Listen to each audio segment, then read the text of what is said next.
afternoon. My name is Kevin Bondar. I'm a medical student from the University of Miami. Thank you for the opportunity to present today. This project was conducted under the leadership of my mentor, Dr. Jeff Kessler, and I'll be presenting today on the demographics, fracture patterns, and complications in adolescent patients undergoing non-operative management of clavicle fractures. So to provide some general context on the topic, pediatric clavicle fractures are one of the most common injuries of childhood, accounting for greater than 17% of upper extremity injuries in this population. And typically, clavicle fractures have been treated non-operatively with few complication rates and overall positive results. There have been excellent results in non-operative treatment in patients specifically under 14, and that's been shown by numerous studies, including one review study conducted by our team. Additionally, more recent literature has shown positive results in surgical treatment of pediatric clavicle fractures. So we concluded that it would be beneficial to derive more retrospective data on this topic and to specifically look at the results of non-operative treatment of pediatric clavicle fractures, and to do so in the teenage population. So our objectives were as follows: to again conduct a retrospective review aimed to assess the demographics, union rate, incidence of malunions, and any other complications of patients ages 14 to 17 in an enclosed integrated healthcare system. Also to determine if non-operative treatment resulted in similarly positive results compared with that cohort less than 14 years old, and then to attain general demographic data on patients sustaining clavicle fractures within our population. So we hypothesized that non-operative treatment of clavicle fractures would result in complications less than 3%, specifically referring to non-union and malunion. So we conducted a retrospective review consisting of both chart and X-ray review for all patients diagnosed with clavicle fractures in our population over a 2-year period. And we analyzed the time to radiographic and clinical union, the mode of injury, gender, fracture site, and any associated extremity fractures for each patient.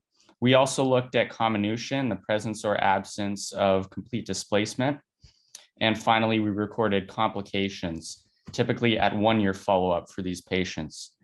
Separately, we conducted a subgroup analysis of only patients undergoing non-operative treatment and further evaluated radiographic healing. We also administered a questionnaire to the families, which was intended to evaluate clinical healing and estimate the likelihood of fracture union or complications.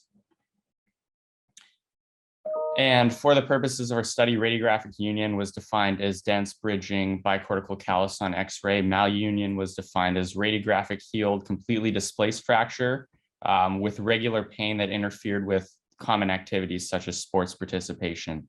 And our clinical healing was a more subjective criteria that was based on outpatient orthopedics notes and whether patients had full range of motion and were able to return to sports or other activities, and based on their physical exam and whether that was suggestive of fracture union. So in terms of our results, first in terms of general demographics, this fracture pattern occurred much more commonly in males compared to females with a ratio of 7.6 to 1. Additionally, as consistent with prior literature, most fractures occurred in the middle 1/3 of the clavicle and more commonly on the left side as compared to the right. One notable finding was that sports injuries were significantly more common in males as compared to females. And conversely, motor vehicle accidents were a more common mode of injury in females as compared to males. Within the non-operative subgroup analysis specifically, we showed a refracture rate of 6.6%, which was higher than that recorded in the population of patients less than 14 years of age. Additionally, As consistent with our hypothesis, malunions and non-unions were both less than 3% and were at 1.4% and 1.4% respectively. There was a higher rate of non-unions in females, and all malunions occurred in male patients.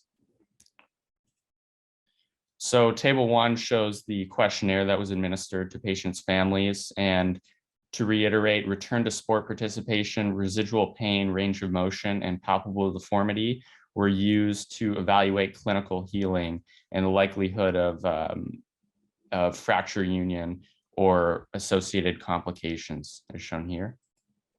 So this table illustrates the overall cohort and the mechanism of injury, fracture location, and other associated features of the entire population. And as mentioned, it shows competitive sports and recreational sports as the most common mechanisms of injury.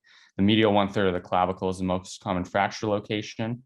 Displacement as the most common fracture type or classification. Sling and figure of 8, non-operative treatments as the most common treatments. And complication rates as shown and previously discussed. This was our analysis of our non-operative subgroup. So as mentioned, complication rates are shown here. There's less than 5% complication rate overall.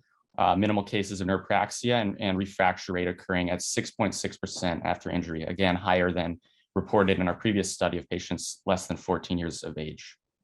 This was the results of the telephone follow-up interview, again conducted 1 year after injury for patients' families, and it showed that patients were essentially, the majority of patients were able to return to sports and attain full mobility at this time, but they did have some level of persistent pain that occurred typically on a weekly basis. And here we show fracture characteristics based on gender.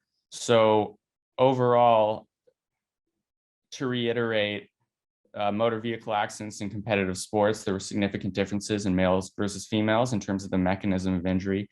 Otherwise, in terms of fracture side, fracture location, and fracture characteristics, there were no significant differences based on gender.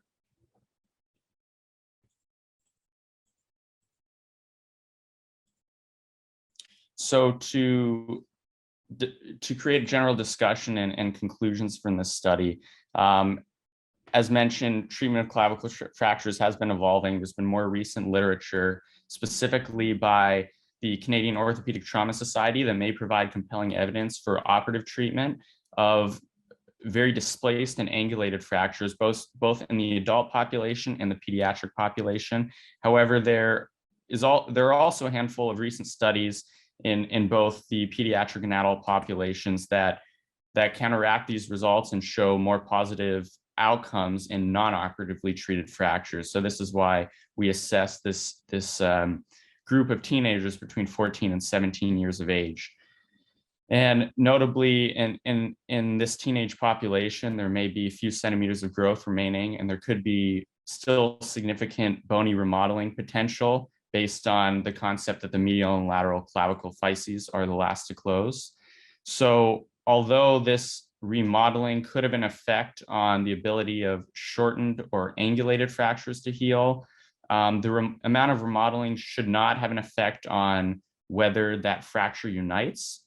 Therefore, the fact that we did see a number of non-unions reported in our complications is most likely indicative or attributed to the frequency of these more severe displaced and comminuted fractures. So overall, one conclusion drawn here is that non-operative treatment may be a reasonable treatment strategy in most cases of teenage clavicle fractures, and further analysis is required to create more definitive conclusions. To reiterate key findings in this population in terms of demographics, fractures were most common in males. Most common fracture type was displaced, and most common injury mechanism was sports-related injuries, which was consistent with our prior study in patients less than 14 years of age. And that concludes my presentation. References are included on this slide. Thank you very much for giving me the opportunity.